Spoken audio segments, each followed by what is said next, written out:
Olá, sejam bem-vindos. Hoje nós vamos falar um pouco sobre terminologias ou generalidades dentro de incidências radiológicas. Essa parte da disciplina de incidências é a parte inicial dos processos de posicionamento radiográfico, onde nós temos os princípios básicos, noções e orientações sobre os termos, posições anatômicas, posições do corpo, estruturas corporais, pontos de referência, entre outras, que vamos utilizar durante os nossos posicionamentos radiográficos. Então, tendo como primórdio, cada pessoa que deseja trabalhar como técnico de radiologia precisa compreender a terminologia utilizada no posicionamento radiográfico médico. Todos os posicionamentos descritos são de maneira técnica, em alguns casos estarão adicionados nomes próprios, referindo-se à pessoa que descreveu pela primeira vez o posicionamento. Então, dentro das incidências radiográficas, nós temos os métodos, nós temos as incidências que em algumas situações levam o nome do seu descobridor, o nome do seu criador. Temos também algumas referências em relação a termos médicos que são utilizados para determinados processos. Então, nós no papel de profissionais, das técnicas radiográficas, a gente precisa ter um conhecimento mais amplo o possível dentro dessas orientações, para caso quando seja utilizado um termo técnico em relação a algum procedimento, algum processo, a gente consiga identificar e saber qual vai ser o procedimento a seguir a partir de então, tá? Então, a posição anatômica é uma posição de referência padrão, tá? Por que a gente precisa ter essa referência dentro do posicionamento radiográfico? Porque a partir desta posição anatômica, a gente tem a orientação de como o paciente vai estar posicionado dentro da incidência que está sendo realizada, tá? Então, a posição anatômica, ela tem como padrão o paciente em pé, braços abduzidos, próximos ao corpo, palma das mãos voltadas para a frente, pés retos, voltados para frente e o olhar para o horizonte. Então, essa é a posição que representa a posição anatômica descrita, tá? A posição anatômica sempre será usada como ponto de partida para todo e qualquer posicionamento radiológico. Ao referir-se a uma parte do corpo em relação a outra, devemos pensar no paciente estando em posição anatômica.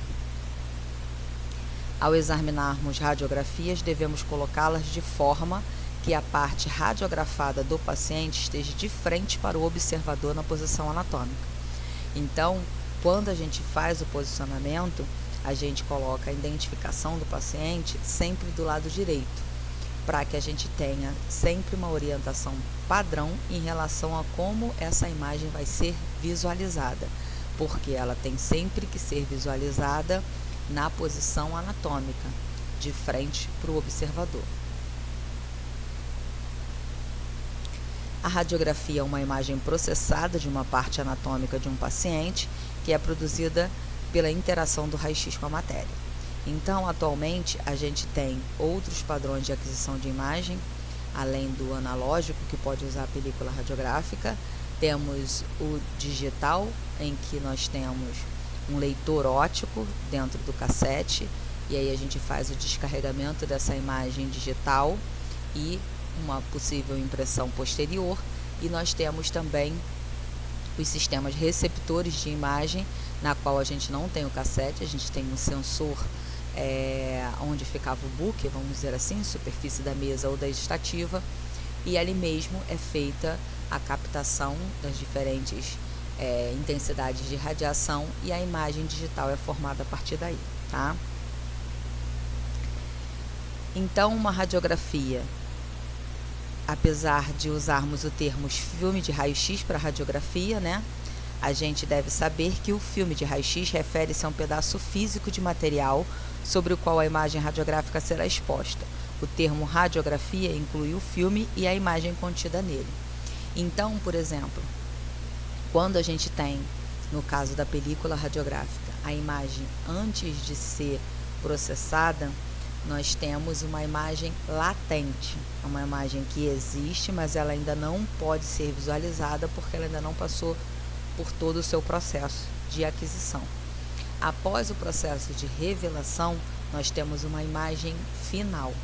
Nos processos digitais, a gente tem uma imagem digital que já pode ser diretamente processada. Então, a gente não tem essa etapa da imagem latente e da imagem final após o processo de revelação. Então, os procedimentos, o passo a passo, né?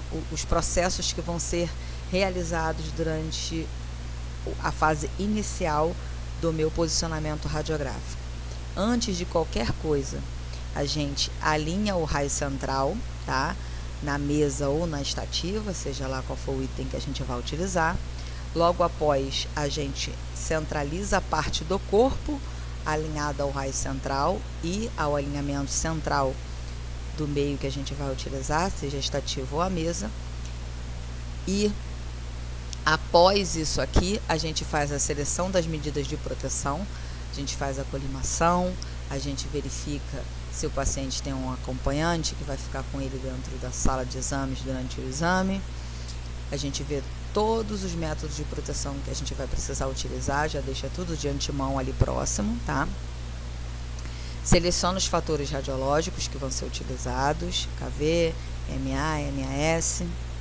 Realização da exposição, o disparo de raio-x e a revelação do filme, ou no caso do processo em que a gente não tem a película, que é o processo digital, a leitura do cassete. Aqui nós temos a divisão de planos, cortes e linhas do corpo, tá? Que são trajetos de divisão da estrutura corporal. O plano médio sagital divide o corpo em parte direita e esquerda, então é um eixo longitudinal que vai dividir o corpo em direita e esquerda, duas metades iguais. O plano médio coronal divide o corpo em partes anterior e posterior. O plano horizontal, axial ou transversal divide o corpo em partes superior e inferior. O corte longitudinal são cortes paralelos feitos aos planos sagital e coronal no sentido anatômico. Cortes transversais ou axiais são cortes feitos em qualquer ponto do eixo longitudinal. Aqui nós temos também as linhas do crânio. Quando a gente fala lá no posicionamento do crânio, a gente retorna nessa orientação aqui, tá? Em crânio e face. Então, a gente tem a Lyon, que é a linha de Frankfurt ou linha horizontal alemã. Ela liga a base inferior da órbita ao meato acústico externo, tá? LGM liga a glabela ao meato. LOM, Olon, liga o canto externo da órbita ao meato. A LAM liga o acântio ao meato. LLM liga a união dos lábios ao meato. LMN liga o ponto mentoniano ao meato. LGA liga a glabela ao processo alveolar do maxilar. E a LIP liga os dois cantos externos das órbitas. Então, a gente tem a linha glabelo-alveolar, linha glabelo-meatal, linha superórbito-meatal, linha órbito-meatal, linha infraórbito-meatal, linha acântio-meatal, linha lábio-meatal e linha mento-meatal. E a linha interpupilar, tá? Meato acústico externo. Então, o ponto de referência em comum é a partir do meato, e nós vamos ter cada linha dessa formando uma angulação diferente. Então, nós temos com a união dessas linhas ao meato, a gente tem várias angulações diferentes que vão ser realizadas com o crânio a fim de visualizar suas estruturas, porque devido ao seu formato anatômico, nós sempre temos sobreposições de uma estrutura em relação à outra.